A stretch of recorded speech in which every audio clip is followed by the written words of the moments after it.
Hi, my name's Alan Smith, and in this webcast, Graph of Thrones, we'll take a look at using the graph model in Cosmos DB to model and visualize the Game of Thrones world of the Seven Kingdoms.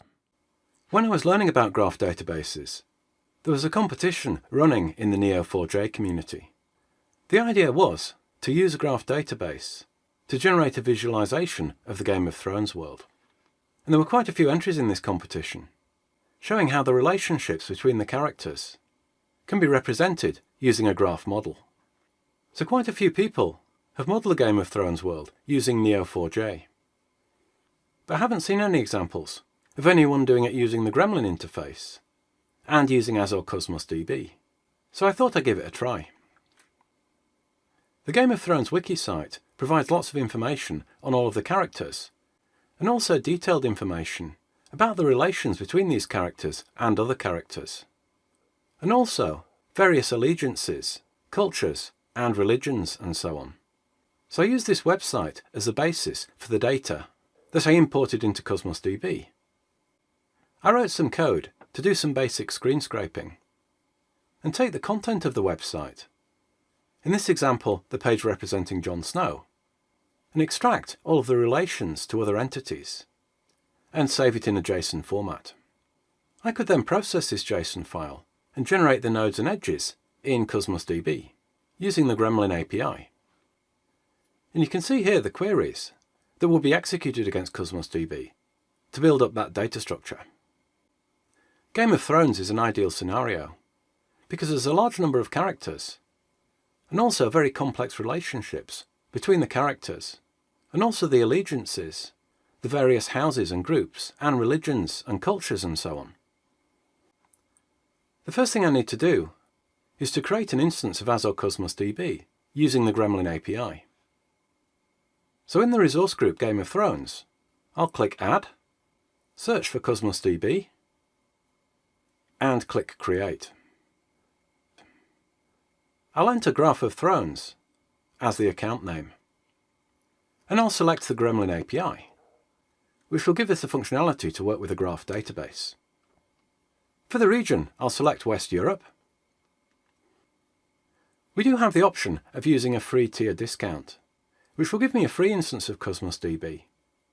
But importing the data is quite resource intensive, and it will probably exceed the 400 RUs that are provided, so I'll select Do Not Apply.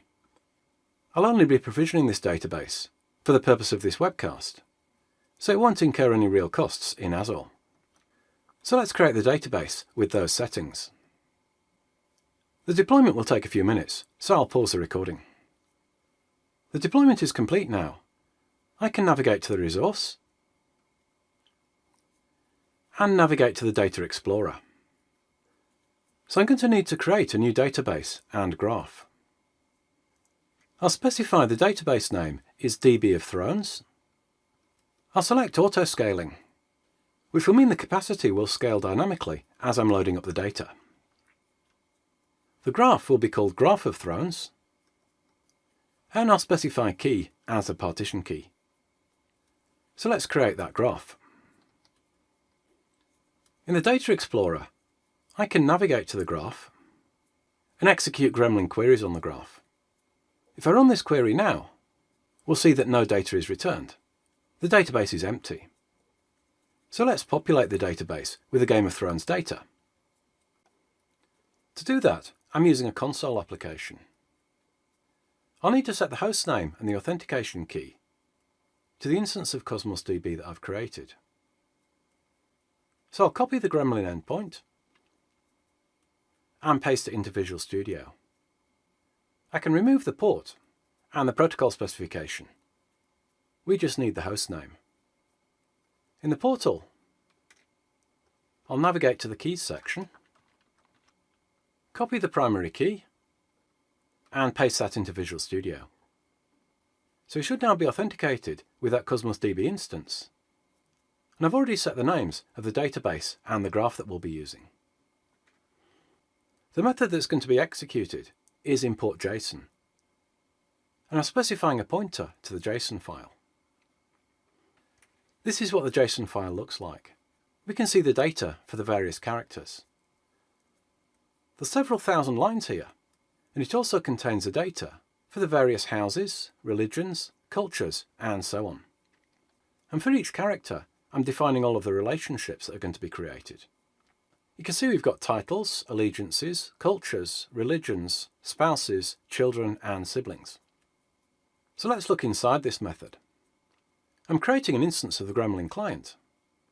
And the first query I'm running is g.v_drop, which will delete all of the data from the database, so that we're starting with a clean graph.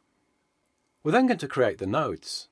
So I'm going to iterate through the characters and execute the query to create the character. I'm doing g.addv to create the node. I'm specifying that the node type is character. And I'm specifying the name of the character as the ID. I'm then adding a property called key, and that property is character. Remember that I defined key as a partition key when I was creating the graph. Execute query is fairly simple. I'm writing the query out in the console, using the client to execute the query against the graph, and handling any exceptions. Once the characters are created, we can then create the allegiances in a similar way. And here I'm specifying the partition key is allegiance. We can then create the cultures and the religions.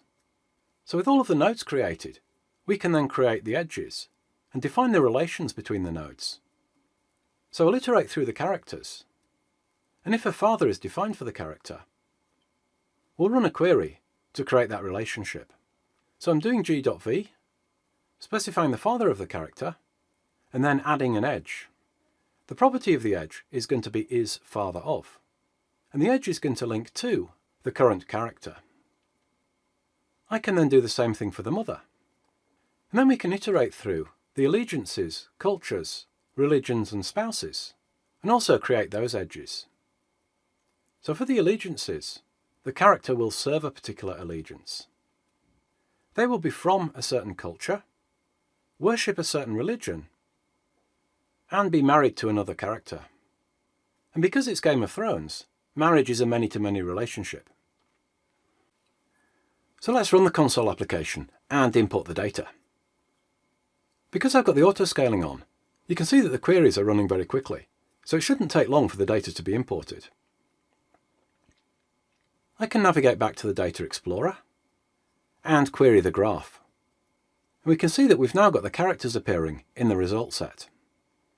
I'll pause the recording whilst the rest of the data is imported. So that completed successfully. And we can now use Gremlin queries to query the Game of Thrones world. If I select all the vertices, you can see that the graph for Eddard Stark is displayed graphically. And down the right-hand side, we have details on all of the edges. You can see that Eddard serves House Stark and House Baratheon of King's Landing. He is from the Northman culture. He worships the old gods of the forests. He's married to Catelyn Stark, and father of Sansa, Aera, Robb, Bran, and Rickon. I can select Sansa Stark. You can see that her relationships to other vertices are displayed graphically. Clicking on the handles will allow me to expand those relationships. And you can see the various characters that are from that particular culture. We can expand Peter Baelish, and the web gets even more tangled. Down the right-hand side, we can see all the other vertices that Peter Baelish is connected to, and the details of those relationships. I can select Jon Snow from the results, select the Night's Watch, and here we can see the different members of the Night's Watch. The real power of having a Gremlin API and a Gremlin query language is we can run text queries on the graph. G.v will just select all of the vertices. If I query for G.v count, it will tell me how many vertices we've got in the database. 872. Selecting G.v label will show all the labels for those vertices. And if I run a group count on the labels, we'll see how many instances of each type we've got. 660 characters, 164 allegiances, 38 cultures, and 10 religions. So it's a fairly complex world that we're modelling here. I can do the same thing for the edges. And we can see the numbers of different relationships that we've got within this graph. And we can see the total number of relationships. I can query a specific vertex by name. Here we can select Eddard Stark. You can see in the JSON view the data that's returned from this vertex.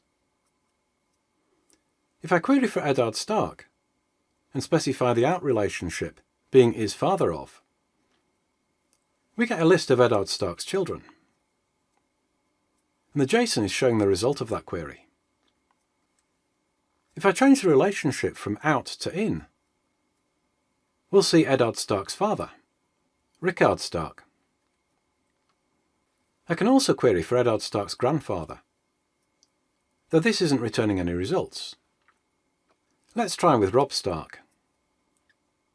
So Eddard Stark is his father, and Rickard Stark is his grandfather. We can also query for the vertices that Eddard Stark serves. House Stark and House Baratheon of King's Landing. If I then add .in serves, it will show all of the characters who share allegiances with Eddard Stark. So that's all of the other characters that also serve House Stark and House Baratheon of King's Landing. So this is everybody who serves alongside Eddard Stark. We can do more complex queries. Here I'm querying for the number of characters that serve a particular allegiance, performing a group count on this, and ordering the values descendingly. So this shows a list of the most influential allegiances within Game of Thrones. You can see House Stark is at the top, closely followed by House Targaryen. And we can scroll down and see how many people are serving the different allegiances.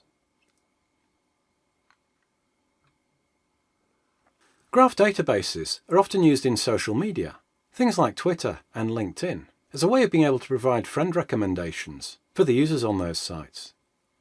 So it will search for other users that have various things in common with a particular user. So let's see if we can generate friend recommendations for the Game of Thrones. So I'll query for Jon Arryn, and then I'll select .both. So we're going to be querying first for any relationship to Jon Arryn, and then any vertex that shares any relationship with Jon Arryn. We want to limit this to characters. So I'm specifying that the vertices have to have the label of character. I'm then performing a group count and sorting those in a descending order. So let's run that query. Jon Arryn appears at the top of the list with 14 connections, which makes sense because he's going to share the most connections. The top of the friends list would be Peter Baelish, which, if you've watched Game of Thrones, is quite worrying. And you can see various other characters and the strength of the connections that they have to Jon Arryn within this model. So let's take Peter Baelish and see what his friend recommendations are. You can see Jon Arryn's coming out top, closely followed by Robin Arryn. Let's take Catelyn Stark. And you can see Eddard Stark is the top friend recommendation there. We can try with Robb Stark, and most of his friend recommendations are his family. So I haven't actually verified which characters in Game of Thrones have actually been murdered by their friend recommendations. It might be worth looking into that. But you can see that with the Gremlin model in Cosmos DB, it's very easy to generate complex graph models and then use the Gremlin API to be able to explore those graph models. My name's Alan Smith and I work as a developer, trainer, mentor and evangelist. I'm an Azure MVP and I speak at many international conferences. I specialise in delivering classroom and on-site training in the Microsoft Azure and AI technologies. I also deliver remote training and mentoring. I host seminars and workshops for companies. I've authored a number of Pluralsight courses, and I also speak at conferences. If you're interested in any of the above, feel free to contact me on cloudcast.net@gmail.com.